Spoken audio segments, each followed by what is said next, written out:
Yes sir. Sir మరొక main important topic కూడా చూద్దాం సార్. ఇక ఏపీలో ఎట్టకేలకి తొలి నామినేటెడ్ పోస్టుల లిస్టును ప్రభుత్వం ప్రకటించింది. 20 కార్పొరేషన్లకు చైర్మన్లు, సభ్యులు నియమించింది. ఈ నియామకాల్లో టీడీపీతో పాటు బీజేపీ, జనసేన నేతలకు ప్రాధాన్యం కల్పించారు. ఆర్టీసీ చైర్మన్గా టీడీపీ మాజీ ఎంపీ కొనకళ్ళ నారాయణ ప్రభుత్వం నియమించింది. వక్ఫ్ బోర్డు చైర్మన్గా అబ్దుల్ అజీజ్, 20 సూత్రాల అమలు కమిటీ చైర్మన్గా లంకా దినకర్, శాప్ చైర్మన్గా రవి నాయుడిని ఎంపిక చేసింది. మొత్తం 99 మందితో జాబితాను ప్రకటించింది. ఈ జాబితాలో బీసీ, ఎస్సీ, ఎస్టీ, మైనారిటీలకు ప్రభుత్వం చోటు కల్పించింది. అయితే ఈ జాబితా చాలామంది ఆశావహులకు నిరాశ కూడా కల్పించింది. సార్, ఈ టాపిక్కి సంబంధించి నామినేటెడ్ పదవుల లిస్టు ప్రకటన తర్వాత టీడీపీలో ఎలాంటి స్పందన ఉంది సార్? ఇది యాక్చువల్గా నిజం చెప్పాలి అంటే ఇది ఒక బ్రేకింగ్ న్యూస్ ఇప్పుడు సార్ నేను చెప్పబోతున్నది. ఎందుకంటే ఈ నామినేటెడ్ పోస్టుల కోసం చాలా కాలంగా తెలుగుదేశం పార్టీలో తెలుగు తమ్ముళ్ళంతా ఎదురు చూస్తున్నారు. అనేక కారణాల వల్ల ఇది వాయిదా పడింది. చంద్రబాబు నాయుడు గారి మీద ఎప్పుడూ ఆ కంప్లైంట్ ఉంటుంది, ఆయన చాలా డిలే చేస్తాడు, నాంచుతాడు, వెంటనే పదవులు ఇవ్వడు అని. సో దానికి తోడు ఈ ఫ్లడ్స్ రావడము ఇట్లాంటి కార్యక్రమాలు కూడా కొన్ని జరిగినాయి. చిట్ట చివరికి ఎట్టకేలకి ఒక లిస్ట్ వచ్చింది. 20 మందితో ఏమో లిస్ట్ వచ్చినట్లు ఉంది. ఇందులో అన్ని మంచి కార్పొరేషన్స్, వాటికి మంచి పదవులు ఇచ్చారు, బాగానే ఉంది. ఆయా పోస్టులను ఆయా కార్పొరేషన్లు ఇవ్వడం పట్ల పెద్దగా ఏమీ అభ్యంతరాలు లేకపోతే కోపతాపాలు లేవు. అయితే వీరికే ఇచ్చారు, మరి మా సంగతి ఏమిటి అనేటువంటి వాళ్ళు చాలా మంది ఉంటారు, వందల సంఖ్యలో ఉంటారు తెలుగుదేశం లాంటి పార్టీలో. ఇప్పుడు ఇచ్చింది ఏమిటి నేను అనుకుంటాను, 16 మంది టీడీపీ వాళ్ళు, ఒక 3 జనసేనకు చెందిన వాళ్ళు, ఒక్కరేమో బీజేపీకి చెందిన వాళ్ళు ఇచ్చినటువంటి లిస్టులో. మిగతా వాళ్ళంతా కూడా వెంటనే అసంతృప్తికి గురయ్యారు. ఆ అసంతృప్తి రాజుకుంటోంది అనేది నా తాజా సమాచారం. బహుశా మరి కొద్దిసేపట్లో ఒక 2 ప్రముఖులు టీడీపీకి చెందిన వారు బయటకు వచ్చి మేము తెలుగుదేశం పార్టీకి రాజీనామా చేయబోతున్నాము, రాజీనామా చేయబోతున్నాం కాదు రాజీనామా చేస్తాము, రాజీనామా చేస్తున్నాము అని బహిరంగంగా ప్రకటించేటువంటి అవకాశం ఉంది మరి కాసేపట్లో. నాకు తెలిసిన సమాచారం మేరకు వారిద్దరూ కూడా టీడీపీలో well known faces, national spokes persons, అఫీషియల్గా జాతీయ ప్రతినిధులు ఆ పార్టీకి. వారిద్దరూ కొమ్మారెడ్డి పట్టాభిరాము, జీవి రెడ్డి, ఇద్దరు కూడా యువకులు, ఆ పార్టీకి చాలా కంట్రిబ్యూట్ చేశారు. ఇది అందరికీ తెలిసిందే. ఏ పార్టీ వాళ్ళైనా అది ఎక్లాట్ చేస్తారు. ఈ పార్టీ వీళ్ళు ఎప్పుడు కనిపిస్తారు, టీడీపీ అంటే వీళ్ళు కనిపిస్తారు, స్టూడియోలో ప్రెస్ మీట్లు పెడతారు. వాళ్ళకి ప్రత్యేకంగా గుర్తింపు ఎందుకున్నదంటే ఇద్దరు కూడా సమాచార సేకరణ చేయటం, విషయాన్ని బాగా వివరించడం, ఈ రెండింటిలో కూడా కొంచెం నిష్ణాతులు అని చెప్పుకోవాలి ఆ టీడీపీలో ఉన్న మిగతా వాళ్ళతో పోలిస్తే కంపారిటివ్లీ. అందులో కొమ్మారెడ్డి పట్టాభిరాము చాలా అగ్రెసివ్గా మాట్లాడుతూ ఉండేవాడు. జీవి రెడ్డి యువకుడు, అతను కూడా విషయ పరిజ్ఞానం ఉంది, కొంచెం కాంప్లికేటెడ్ సంక్లిష్టంగా ఉన్నటువంటి అనేక విషయాల మీద చాలా మాట్లాడుతూ వచ్చాడు. దాదాపు వాళ్ళు లేని టీవీ ఛానల్ కూడా లేదు, ఏ డిబేట్ జరిగినా వాళ్ళని కూర్చోబెడతారు టీడీపీ అనగానే. అందులో జీవి రెడ్డి కొంచెం ఈ మధ్య కాలంలోనే జాయిన్ అయ్యాడు 21లో. అతను యువకుడు కాబట్టి రాజకీయాల్లో లేడు, ఏదో కాంగ్రెస్ పార్టీలో చేరినట్టున్నాడు. ఆ తర్వాత అక్కడి నుంచి ఇక్కడికి వచ్చాడు 21లో. కొమ్మారెడ్డి పట్టాభిరామ ఎప్పటి నుంచో ఉన్నాడు. అయితే 2019 తర్వాతనే అతను బాగా షైన్ అయ్యాడు. అంటే అప్పటికి ఉన్న పరిస్థితుల్లో జగన్మోహన్ రెడ్డి ప్రభుత్వంలో బయటకు వచ్చి మాట్లాడడానికి అందరూ భయపడుతున్నటువంటి పరిస్థితుల్లో అతను బయటకు వచ్చి మాట్లాడాడు. అది కూడా చాలా గట్టిగా, ఎంత గట్టిగా అంటే జైలుకి పంపించే వరకు అందరికి తెలుసు. అది కొమ్మారెడ్డి పట్టాభిరామం తీసుకుంటే ఆయన తీవ్రమైనటువంటి హెరాస్మెంట్కి గురయ్యాడు జగన్మోహన్ రెడ్డి ప్రభుత్వంలో. అతను ఎంత అగ్రెసివ్గా మాట్లాడాడో, వ్యవహరించాడో ఆ ప్రభుత్వం మీద, అంతే అగ్రెసివ్గా జగన్మోహన్ రెడ్డి ప్రభుత్వం ఆయన మీద కేసులు పెట్టింది, తీసుకెళ్లి జైల్లో పడేసింది. ఒక్క కేసు కాదు, 2 కేసులు. ఆ తర్వాత 23లో కూడా గన్నవరం ఆఫీసు దాడికి సంబంధించి కూడా మర్డర్ కేసు పెట్టారు ఆయన మీద, అందులో కూడా జైలుకి వెళ్ళాడు. ఓకే, అంతకుముందు ఒకసారి జైలుకి వెళ్ళాడు. ఏంటి, మన జగన్మోహన్ రెడ్డి గారి ఫేవరెట్ వర్డ్ ఉంది కదా, ఆ పదం ఏదో అన్నాడు నన్ను అని చెప్పి ఒక కేసు పెట్టించారు. అది 21లో అనుకుంటాను. అది అందులో వెళ్ళారు. అంతేకాదండి, వాళ్ళ ఇంటి మీద కూడా దాడి చేశారు అప్పట్లో అది కూడా గొడవ అయింది. వాళ్ళ ఇంట్లో వాళ్ళ భార్య చిన్నపిల్ల ఉంటే కూడా వాళ్ళు చాలా భయపడిపోయారని ఆయన కారును బద్దలు కొట్టారు. ఎన్నో రకాలు జరిగినాయి. ఆయన ఇంటి దగ్గర ఇప్పుడు కాపలా కాసేవాళ్ళు కొంతమంది జనం విజయవాడలో.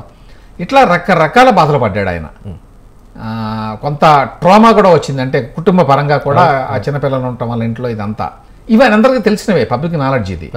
ఇన్ని చేశాడు. దీనికి తోడు పర్సనల్గా సాక్రిఫైస్ చేశాడు అనేది ఒక అంశం అయితే, రెండోది ఏంటంటే పార్టీకి కూడా చాలా బాగా కంట్రిబ్యూట్ చేశాడు in terms of discrediting Jaganmohan Reddy government. ఆ గవర్నమెంట్లో జరిగేటువంటి అవకతవకలు, ఆ గవర్నమెంట్లో జరుగుతున్నటువంటి అవినీతి, వాటిని వెలికి తీయటంలో అతను చాలా పాత్ర ఉంది. అతను చాలా చక్కగా ప్రెస్ మీట్లు పెట్టి సమాచారాన్ని సేకరించి బ్రహ్మాండంగా వివరించి చెప్పేవాడు. సో వీటన్నిటి దృష్టి అందరూ ఏమనుకుంటారంటే వీళ్ళకి పదవి వస్తుంది ఫస్ట్ రౌండ్లోనే ఉంది, బాగా వెల్ నోన్ ఫేసెస్, ఎప్పుడు పార్టీ ఆఫీస్లో ఉంటారు. ఆ కొమ్మారెడ్డి పట్టాభిరామ గారు అక్కడే ఉంటాడు కదా, విజయవాడలో ఉంటాడు, పార్టీ ఆఫీస్లో ఉంటాడు. అటు చంద్రబాబు నాయుడు గారికి ఇటు లోకేష్ గారికి అందరికీ తెలుసు తిరిగే ఉంది వీళ్ళకి అని చెప్పి ఆ భావనలో ఉంటారు. సెకండ్ వ్యక్తి జీవీ రెడ్డి. జి వెంకటరెడ్డి చాలా యువకుడు, ప్రకాశం జిల్లాకు చెందినవాడు, కాంగ్రెస్ పార్టీలో ఉన్నాడు, చార్టెడ్ అకౌంటెంట్, లాయరు. అతను especially ED cases, CBI cases ఇట్లాంటివి చూస్తాడు. ఏది బిజినెస్ పరంగా ఎవరన్నా కేసులో ఇరుక్కుంటారు కదా, వాటికి సంబంధించి చాలా ఉంటాయి. కాబట్టి లాయర్గా యాజ్ వెల్ యాజ్ చార్టెడ్ అకౌంటెంట్గా అతను చాలా సర్వీసెస్ చేస్తాడు. కాబట్టి అతనికి ప్రొఫెషనల్గా మంచి డిమాండే ఉంది. చిన్న వయసులోనే బాగానే సెటిల్ అయ్యాడు. కాంగ్రెస్ పార్టీలో ఉన్నాడు. కాంగ్రెస్ పార్టీలో ఉండి కూడా కొంచెం చదువుకున్న వ్యక్తిగా అతని ప్రవర్తన ఉండేది కాబట్టి అది చూసి చాలా మంది కొంత ఫాలోయింగ్ వచ్చింది అతనికి కాంగ్రెస్లో ఉండగానే. అది చూసి తెలుగుదేశం వాళ్ళు కూడా కొంత ఇష్టపడేవాళ్ళు అతన్ని, ఎందుకంటే ఉన్నట్టు మాట్లాడతాడు కొంచెం అని. అతను తెలుగుదేశం పార్టీలో 2021లో చేరాడు. చేరిన తర్వాత బాగా గుర్తింపు వచ్చింది తక్కువ కాలంలోనే. అన్ని టీవీ స్టూడియోలకు వెళ్ళడం, లేకపోతే పార్టీ ఆఫీస్లో మాట్లాడడం లాంటివి చేస్తూ ఉండేవాడు మొదటి నుంచి. చాలా యాక్టివ్ మెంబర్గా ఉన్నాడు తెలుగుదేశం పార్టీలో, ఎస్పెషల్లీ అందుకని అంత తొందరగా నేషనల్ స్పోక్స్ పర్సన్ టీడీపీ అని పెట్టారు.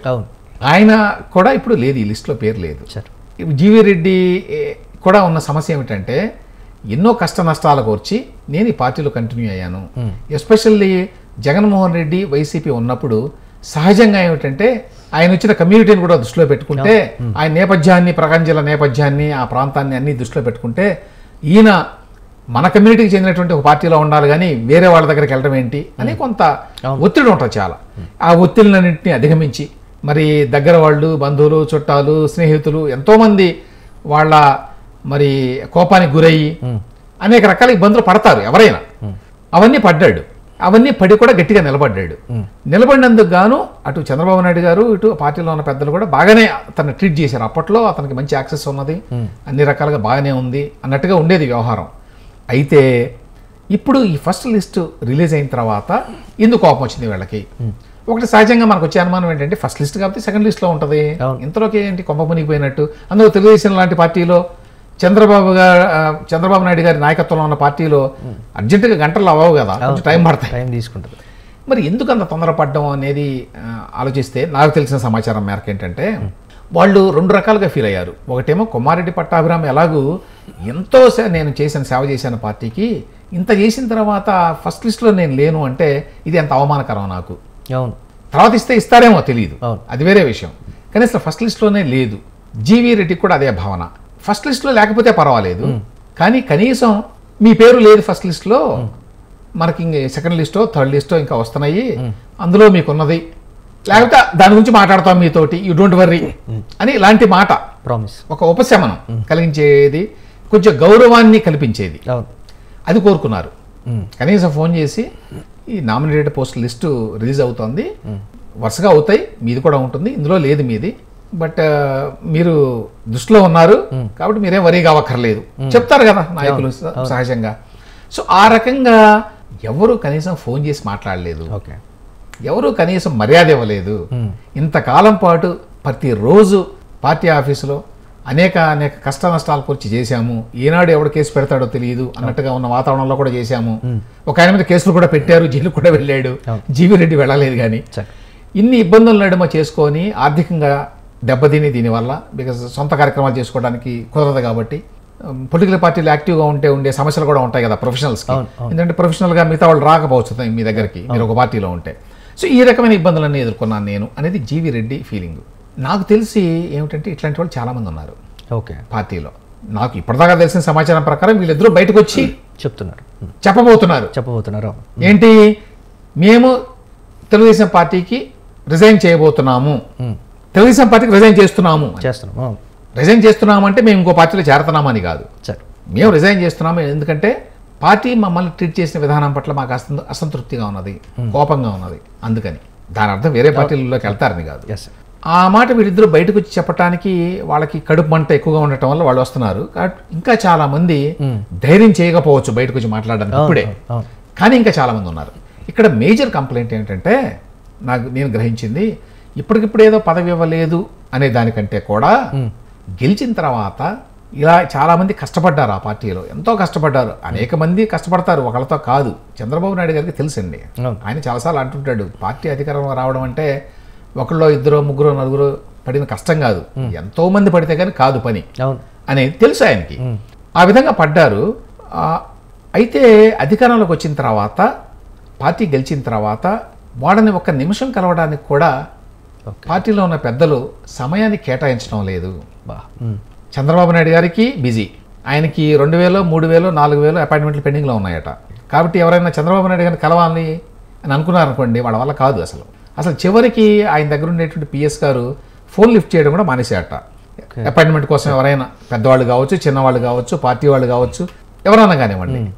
Because they are so busy with governance. Chandrababu Naidu గారికి గవర్నెన్స్ మీద ఎక్కువ ఇంట్రెస్ట్ కదా, అడ్మినిస్ట్రేషన్ మీద, అఫీషియల్స్, మీటింగులు, సమీక్షలు, నిర్ణయాలు, దీనితోటి మధ్య మధ్యలో వరదలు, మధ్య మధ్యలో మళ్ళీ లడ్డు వివాదాలు, వాటన్నిటిలో బిజీ ఆయన క్షణం తీరుగ్గా ఉంటాడని కాదు, కానీ అదే సమయంలో పార్టీ కోసం ఇంత కష్టపడిన వాళ్ళు ఎదురు చూస్తూ ఉంటారు. ఒక్కసారి మమ్మల్ని కలిస్తే బాగుండు, ఒక్క నిమిషం కలిస్తే బాగుండు. దానికి తోడు ఆయన తర్వాత పార్టీలో అవునన్నా కాదన్నా నారా లోకేష్దే తర్వాతి స్థానం. సో ఆయన కలిస్తే ఏమన్నా అవుతాయి అని మరి రాజకీయ పక్షులన్నీ అనుకుంటాయి. సరే పెద్ద ఆయన కలవడం కష్టం, ఈయన కలుద్దాం కనీసం. నాకు వీళ్ళిద్దరికి సంబంధించి తెలిసిన సమాచారం ఏంటంటే, వీళ్ళిద్దరితో పాటు ఇంకా చాలా మంది చెప్పిన వాళ్ళకి దగ్గరగా ఉండేవాళ్ళు చెప్పిన అంశాలు నాకు ఏమిటంటే, పెద్ద ఆయన కలవలేరు, ఆయన బిజీగా ఉన్నారు, ఓకే, చిన్న ఆయన కలవచ్చు కదా, కలుస్తాము, ఒక్క నిమిషం అయినా కలుస్తాము, పార్టీకి మనం గెలిచాము, అధికారంలోకి వచ్చాము, ఒక బొకే ఇస్తాము అన్నా కూడా అపాయింట్మెంట్ దొరకలేదు అనేటువంటి భావన, బాధ వాళ్ళలో ఉన్నాయి. కలవలేదు. ఆ తర్వాత ఇప్పుడు ఈ పదవులేదో ఇస్తున్నారు, ఎవరికి ఇస్తున్నారో ఎప్పుడు ఇస్తున్నారో ఏమీ తెలియదు, ఎటువంటి సమాచారం లేదు. సడన్గా టీవీలో చూసుకొని తెలుసుకోవాల్సి వస్తుంది. పోనీ మనకు పదవి రాలేదు, ఓకే, చాలా మంది ఉన్నారు, గ్రాడ్యువల్గా ఇస్తే ఇస్తారు. కానీ కనీసం ఆ విషయాన్నైనా ఎవరైనా పార్టీ తరఫున ఫోన్ చేసి, మన లిస్టులు విడుదలవుతున్నాయి, మొదలైంది, పెద్ద ఆయన దృష్టిలో ఉన్నాయి అన్ని, మీరు కూడా ఉన్నారు, ఇవాళో రేపో ఎల్లుండో సంవత్సరం తర్వాత ఇస్తారు, లేకపోతే ఇవ్వడం కష్టం మీకు అని చెప్పినా పర్వాలా, ఒక మర్యాద, ఒక గౌరవం, ఒక గుర్తింపు. కానీ ఇవేమీ లేవు, ఇవేమీ జరగడం వల్ల అది అవమానకరం మాకు అనేది ఎక్కువ మందిలో ఉన్న భావన నాకు అర్థమైంది. అందరూ ఏదో పోస్టులు కావాలని కోరుకుంటారు అందరూ, ఎవరైనా పొలిటికల్ పార్టీలో ఉండేది అందుకు కదా, ఏదో పోస్ట్ కావాలి. కాకపోతే ఏంటంటే అందులో కొంచెం తరతమ భేదాలు కొంచెం ఉంటాయి. ఎట్లా అంటే కొంతమంది ఏమో అసలు పోస్ట్ లేకపోతే బతకలేమనుకుంటారు, కొంతమంది ఏమో పోస్ట్ ఇవ్వకపోయినా పర్వాలేదు కానీ నాకు నాయకుడు నన్ను మెచ్చి గౌరవిస్తే చాలు, నన్ను గుర్తిస్తే చాలు, నన్ను పలకరిస్తే చాలు అనుకునేవాడు కొంతమంది ఉంటారు. సో ఈ రెండూ జరగలేదని వాళ్ళ బాధ. సో ఇది ఏమవుతుంది, నాకు అనిపించేది ఏమిటంటే, ఒక 2 3 ఈ విధంగా బయటకు వచ్చి మాట్లాడిన తర్వాత మరింత మంది ఓపెన్గా మాట్లాడడానికి అవకాశం ఉంది తర్వాత. దీనివల్ల జరిగే ఇంకొక కొంత మంచి ఏముంటుందంటే, ఎప్పుడైతే ఒకళ్ళు 2 ఇట్లా బయటకు వచ్చి మాట్లాడిన తర్వాత గట్టిగా, అందులోనూ అందరికీ తెలిసిన వాళ్ళు, వెల్ నోన్ ఫేసెస్, గట్టిగా పోరాడిన వాళ్ళు తెలుగుదేశం పార్టీ తరఫున వచ్చి మాట్లాడితే కొంచెం నాయకత్వం అలర్ట్ అయ్యి మిగతా వాళ్ళన్నా కొంచెం సర్దొచ్చు, మీరందరూ ఏమీ ఆవేశపడమాకండి, మేము చూసుకుంటాం, మీకు ఎందుకు అని. ఈ సమస్య తెలుగుదేశం పార్టీకి గతం నుంచి ఉండేది. అంటే అప్పట్లోనేమో 95, 2004 మధ్య కాలంలో చంద్రబాబు నాయుడు గారికి తిరుగులేని నాయకత్వం అది. ఆనాడు అసలు ఆయన తిరిగే ఉంది. కాబట్టి ఆయనకి ఎదురెళ్ళి, అయ్యా మీరు నామినేటెడ్ పోస్టులు కొంచెం అందరికి ఇస్తే బాగుంటుంది అని చెప్పేవాళ్ళు కూడా లేరు, చెప్పడానికి ధైర్యం చేసేవాళ్ళు కూడా లేరు, ఆ స్థాయిలో ఉండేవాడు ఆయన. ఆ తర్వాత 2014లో కొంత మారాడు, అట్లా ఉండకూడదు, కొంచెం పార్టీ వాళ్ళని కూడా పట్టించుకోవాలి అని ఏదో మాటలు వస్తుండేవి. ఎందుకంటే ఆయన మీద విమర్శ ఉంది కదా, అధికారంలోకి వస్తే చాలు, పార్టీ వాడు దూరం, అధికారులు దగ్గర, ఓన్లీ ఐఏఎస్, ఐపీఎస్, లేకపోతే ఎవరెవరో పారిశ్రామికవేత్తలు, పెద్దలు, ఇటువంటి వాళ్ళు వస్తారు, వాళ్ళతోనే మాట్లాడతాడు ఆయన, ఆయనకి టైం ఉండదు, పార్టీ వాళ్ళని దూరంగా పెడతాడు అనేది. దాన్ని మార్చడానికి ఆ టైంలో కొంత కృషి చేశాడు. కానీ మళ్ళీ ఓడిపోయారు కదా, ఓడిపోయిన తర్వాత ఇంకా దాని మీద దృష్టి ఎక్కువ పెట్టారు. పెట్టి ఎట్టి పరిస్థితుల్లో నేను పార్టీ మీదే దృష్టి పెడతాను, పార్టీ ఆఫీస్కి ఎవ్రీడే వెళ్తాను, అక్కడే టైం స్పెండ్ చేస్తాను, అందరితో మాట్లాడతాను, ఇట్లాంటివి చాలాసార్లు చెప్పాడు ఆయన ఈ మధ్యకాలంలో. సో ఇప్పుడు అధికారంలోకి వచ్చిన తర్వాత కూడా కొంత అడ్రస్ చేశాడు 2-3 సార్లు, నామినేటెడ్ పోస్టులు త్వరలో ఇస్తాను, అందరికి ఇస్తాను, అందరికి గుర్తింపు ఉంటుంది, ఎవరు కావాల్సిన పని లేదు, ఇట్లాంటివన్నీ కూడా చెప్పాడు. అయితే కొన్ని కారణాల వల్ల ఆయన స్వతः సిద్ధంగా ఉండే నేచర్ పోదు కదా, చాలా తొందరగా ఇచ్చినట్టు అనుకుంటాడు బహుశా ఆయన. ఇప్పుడు 100 రోజుల పైన అయిపోయింది. జగన్మోహన్ రెడ్డి అధికారంలోకి వచ్చినప్పుడు 2019 జూన్లోనే మెయిన్ పోస్టులన్నీ ఇచ్చేశాడు. సలహాదారు అజయ్ కల్లాం లాంటివన్నీ జూన్లోనే వచ్చినాయి. బై నేను అనుకుంటాను ఆగస్టు సెప్టెంబర్కి పెద్ద పెద్ద పోస్టులన్నీ ఫిల్ చేసేసాడు. చాలా ఫాస్ట్గా ఉండేవాడు అతను ఆ విషయంలో. ఈయన ఎంతో కష్టపడితే కానీ మొత్తానికి 100 రోజుల తర్వాత ఒక లిస్ట్ రాలా బయటికి. కాబట్టి చివరికి ఏమిటంటే ఈయన మారలేదు చంద్రబాబు నాయుడు గారు, గతంలో లాగానే ఉన్నాడు. ఇన్ని మాటలు చెప్పినా ఆయన వ్యవహార శైలి ఇంతే, ఆయన ధోరణి ఇంతే. మనం అధికారంలో ఉంటే మన మొహం చూసేవాడు ఉండడు, అధికారంలో లేనప్పుడు మాత్రమే మనల్ని పని చేయించుకోవడానికి ఉపయోగించుకుంటారు అనేటువంటి భావన వచ్చేసింది కొంత పార్టీలో రకరకాల వర్గాల్లో, పైనుంచి కింద వరకు. అది తెలుగుదేశం పార్టీ మొరేల్ని కొంత దెబ్బతీసే అవకాశం ఉంది. అయితే ఇప్పుడు తండ్రి కొడుకులు ఇద్దరు ఉన్నారు కాబట్టి వ్యవహారాలు చూసుకోవడానికి వెంటనే బహుశా స్పందిస్తారు అని అనుకుంటున్నాను నేను. స్పందించి ఏ రకంగా దీనిని కొంచెం నియంత్రించాలి, ఈ మంటల్ని ఎలా అదుపులో పెట్టాలి అనేటువంటి ప్రయత్నం అయితే చేస్తారు. కాబట్టి మరి కాసేపట్లో బహుశా వాళ్ళు పత్రికా ప్రకటన చేస్తే మేము పార్టీ నుంచి వెళ్ళిపోతున్నాము అని, ఆ తర్వాత పరిణామాలు ఎట్లా ఉండబోతున్నాయి అనేది ఆసక్తికరం మనందరికీ చూడాలి. డ్యామేజ్ కంట్రోల్ అయితే జరుగుద్ది. డ్యామేజ్ కంట్రోల్ చేయకుండా ఉంటే పార్టీకి నష్టం కాబట్టి వాళ్ళు ఖచ్చితంగా చేస్తారనుకుంటున్నా. ఎందుకంటే ఎవరో ఎక్కడో జిల్లాల్లో ఉన్న నాయకులు చేస్తూ ఉంటారు, వాళ్ళు అందరికీ తెలియరు రాష్ట్ర వ్యాప్తంగా. ఆ జిల్లాల్లో వాళ్ళ ప్రభావం ఉంటుంది. కానీ ఇక్కడ వచ్చిన విషయం ఏంటంటే వీళ్ళు గ్రౌండ్ లెవెల్లో ఎంత పెద్ద లీడర్స్ అనేది పాయింట్ కాదు, వీళ్ళు media faces of the party. So అందరికీ తెలుసు, పార్టీలో అందరికీ తెలుసు, బయట అందరికీ తెలుసు, పబ్లిక్ కూడా. ఆ రకంగా డ్యామేజ్ ఎక్కువ ఉంటుంది. అందువల్ల వాళ్ళు స్పందించకుండా ఉంటే పార్టీకి నష్టం. ఎందుకంటే మెసేజ్ వెళ్ళిపోతుంది, వీళ్ళు పట్టించుకోవడం లేదు ఎవరోని. వీళ్ళనే పట్టించుకోవట్లేదా, మనల్నే పట్టించుకుంటారు.